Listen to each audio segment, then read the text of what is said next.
నాకెంత ధూలంటే ఈరోజు పండగ. అదే శ్రీరామనవమి రోజు. ఎంత ధూలగానంటే నాకు మధ్యాహ్నం నుంచి చికెన్ తినాలనుంది.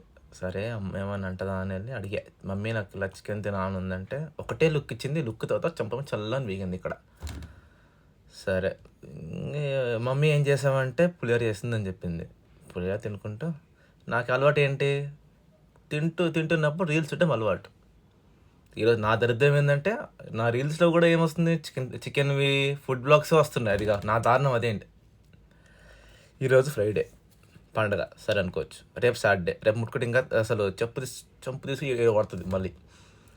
అదిగో పరిస్థితి. చికెన్ కష్టాలు మనకే ఉంటాయి. ఏం చేద్దాం? చికెన్ తినాలనుకున్నా కూడా తినలేము.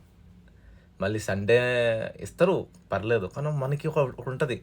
ఎందువలన పర్లేదు కానీ సండే మధ్యాహ్నం గానీ, నైట్ గానీ చికెన్ లేకపోతే మనం అసలు ఒప్పం.